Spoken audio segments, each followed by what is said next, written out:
Hi, and welcome to Sunday Night Charts, where we take a look at charts to help you with the trading week ahead. I'm your host, Steve Van Meter, and as I mentioned on the Friday Macro Show, I have made some improvements to the momentum indicators. They are proprietary indicators based on formulas that I created, and they're still in beta, but they're by far more improved going forward. So looking at the trend indicator, short term is 9 days, intermediate term 21 days, long term is 50, ultra long term is 100, moving averages 50 days, green 100 day is blue, 200 days tan. These are what you will see on my trade screen. Price versus momentum. Price is the general direction prices are headed. Easy to figure out, but momentum is the rate of change, and a bullish indicator for both is positive and a bearish indicator for both is negative. Momentum often, but not always, leads price. We should see that more in the screens going forward. Technical analysis attempts to determine where buyers and sellers are at. Resistance is a level buyers can't break, and support is a level sellers can't break, or resistance is where sellers are at, and support is where buyers are at. Technical analysis does not predict prices. It can be used to determine the risk of a trade, help with timing a trade, and provide direction to the path of least resistance. Charting offers possibilities, not probabilities, and not certainties. Let's start out with the S&P 500. Pretty much bullish across the board, except now we're seeing a switch on the short-term momentum screen over to bearish. Everything else is now completely bullish, and almost not really a surprise given how bulled up investors are in this market. Bad news is good news. Good news is good news. All news means stocks must and can only go up. We're looking at this broad megaphone pattern, and what's kind of interesting to me as we zoom in, you can see this megaphone. I've got the two cayenne lines drawn there, and you can see it's coming back like it's going to retest the upper end of this megaphone pattern. Now, that is actually something from a technical perspective that you'd want to see. That is a bullish indicator. If it comes back down, holds that would suggest that there is another move higher in the S&P 500 coming. Otherwise, you can almost see why the momentum has shifted on the short term. Price is coming back around. We'll see if it even comes back just to the top of this trend line. Maybe it gets down to one of the moving averages, the 50-day here in green, the 100-day in blue.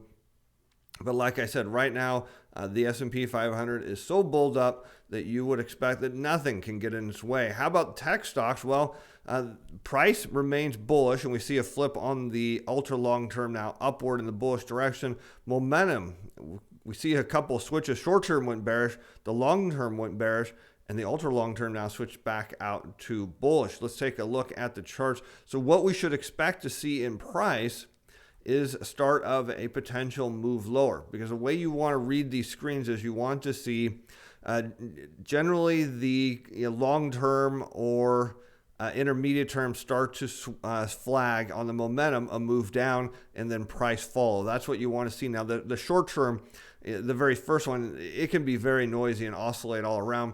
Here you see tech stocks. Did they make a new all-time high? Indeed, they did. And now they're kind of rolling over. So you can see kind of what those momentum screens are doing, is saying that the momentum, the rate of change in this move higher is starting to slow down. That's what that is telling you. And generally, momentum leads price, but not always. How about the Russell 2000? Well, if you were looking at something that everyone is bullish on, that is U.S. equities, because the Russell 2000 is small caps. It is all U.S. stocks, and people are massively bullish on the U.S., and that's kind of interesting with states and counties across the country going under new restrictions. It's amazing to me that people can be so bullish about the economy under these conditions, but they are, and you can see they just cannot get enough of U.S. equities, willing to buy them at any price. So you can see prices up, momentum's up. That's why we're getting green screens across the board, my friends. Let's go on to the volatility index. We can't really run a momentum screen on this. It doesn't really make a whole lot of sense to do that. But anyways, you can see volatility appears to be making a bottom. And usually when it does that, it's suggesting a move higher. Again, when we talk about what the bulls in this market want. They want volatility down here in the teens. They look at volatility here at 23 and think, wow, there's a move down that could really push equity prices higher. That's what they're hoping for. And so far, we're seeing a little kind of rounded bottom here in the VIX, suggesting that perhaps we might see going into the year end a move back higher up into the potential low 30s for volatility. Again, the bulls in this market definitely want to see volatility go down, one big final surge higher in prices. Now, if you want to talk about something that doesn't make a lot of sense to me, it's the energy sector. Everyone's super bulled up over energy. We had a 15 million barrel build in crude last week, which is extremely high, and price went up. People said, hey, that is a buy. Normally when you see massive builds like that, that is not a good indicator, especially, again, we're seeing states, counties on new lockdown cities, and that leads to less travel. So price is bullish, and you see momentum is unchanged. Everybody is desperate to get into the U.S. energy sector at any price, driving it up against massive builds under the belief that, again, all these builds are going to get wiped out real fast. My friends, I just don't find the probability of that very reasonable. But anyways, people have chased energy stocks back up to this kind of level of resistance it's seen before, where it had a little bit of a blow off top. We'll draw the line up here, and you can see that before, little blow off top, and this is an island gap reversal, sent prices lower. So it shot right through the supply zone, right up into here. Question is, does it stop here? Do we get a big build this week again? Maybe. Or do investors just not care? Maybe they don't care if there's an energy build or crude oil build. They will. Maybe they don't. Financials. Now keep in mind, financials generally trade opposite bond prices. People are bullish about financials. They think interest rates are going up. They think people are going to go out and borrow massive amounts of money, and this is going to be very profitable for the banks. So you see price bullish across the board, momentum unchanged. Kind of looks exactly like the energy sector.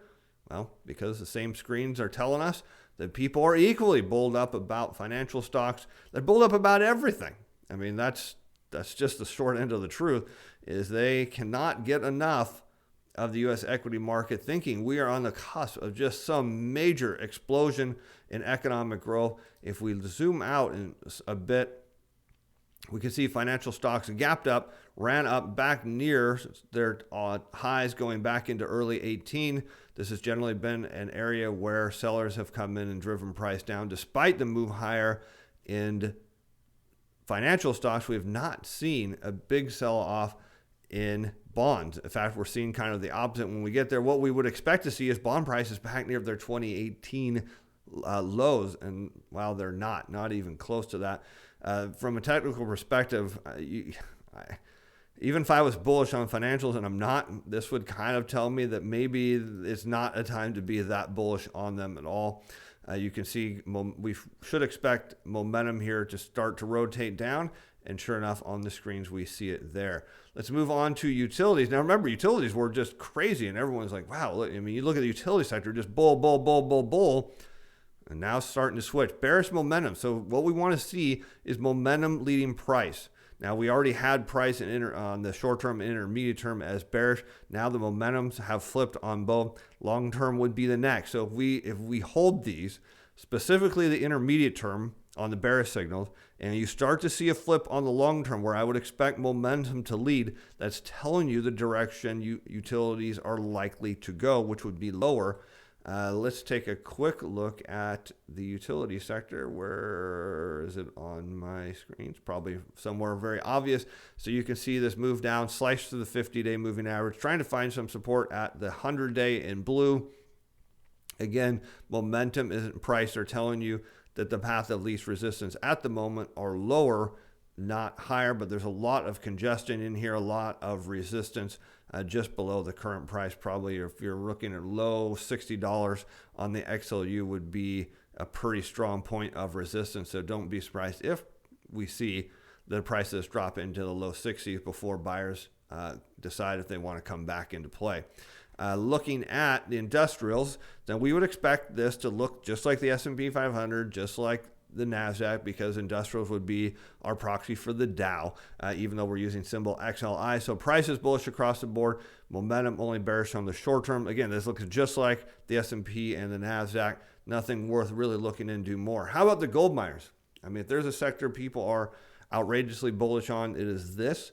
but the trend indicators and the momentum indicators say not so fast. So we see ultra long-term bearish. So what we should see is prices headed lower on the longer term indicators, looking at that, also bearish. And now the intermediate term, it's just telling you, because everything is bearish on this. Now in the short term, you can get the short term fluctuating a little bit, but if you've got the intermediate, long term, and ultra long terms pointing down, the short term isn't going to last. I mean, that's generally the way you read this, and you can see GDX under its 200-day moving average here in tan.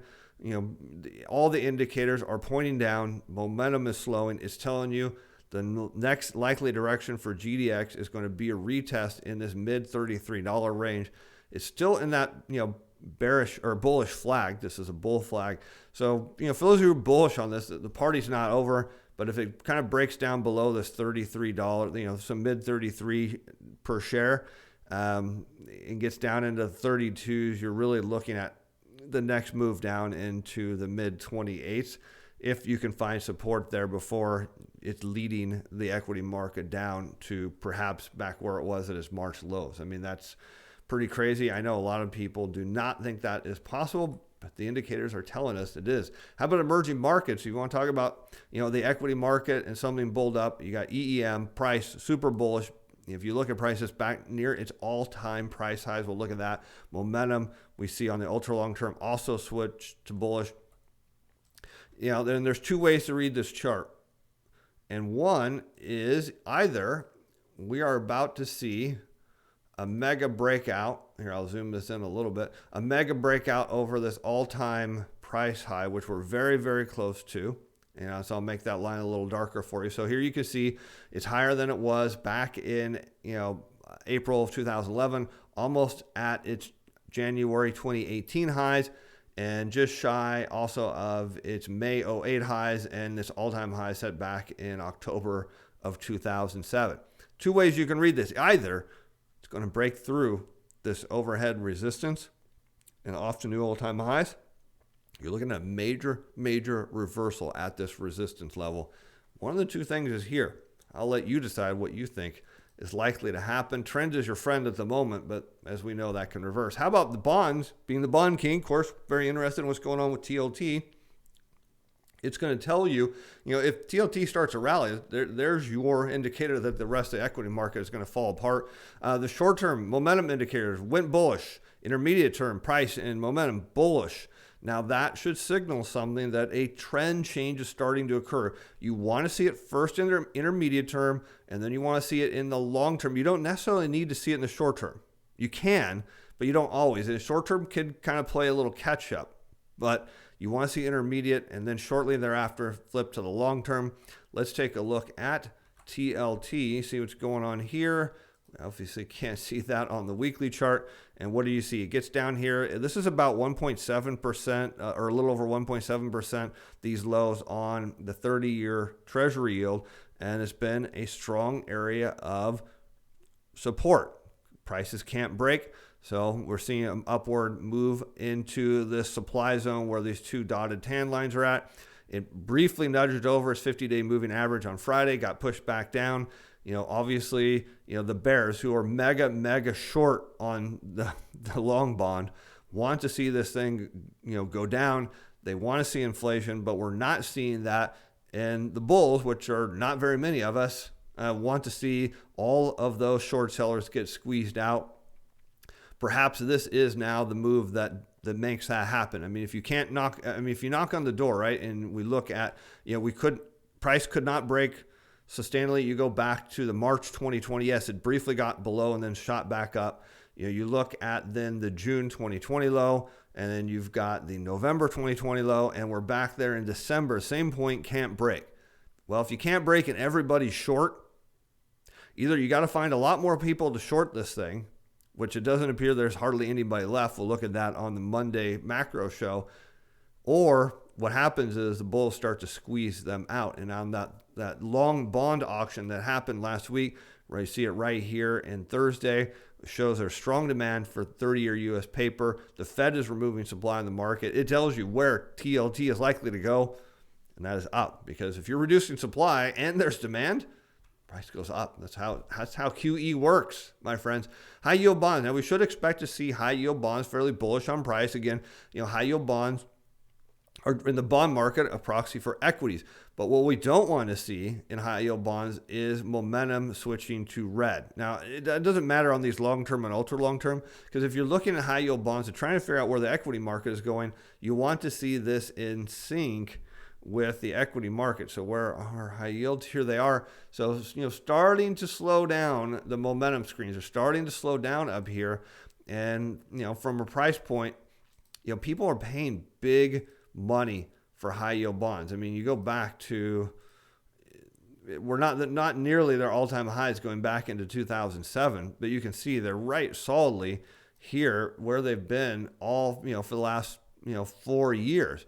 Now, from a yield perspective, what investors are paying right now with the risk of going into an insolvency event, if we go over here and look, they're getting 4.73% and facing default risk, because that's high yield bonds or junk bonds, very risky bonds.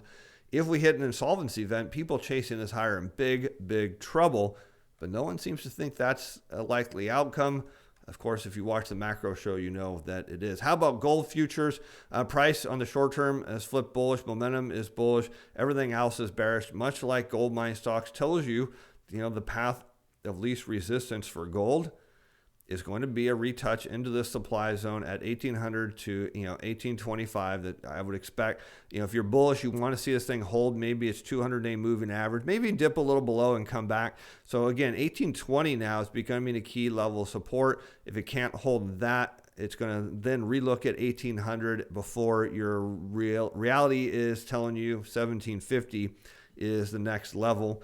But the indicators are suggesting that it is going to test its 200-day moving average here, probably sooner than later. About silver, we've got bullish on the short-term price and momentum. Intermediate term, price is down, momentum is flipping, not what you want to see, but the long term, momentum flip back to bullish. So what you see here is a contested view. There's no real clear view on silver, in my opinion. However, we tend to see silver following gold. So silver is sitting in a consolidation zone.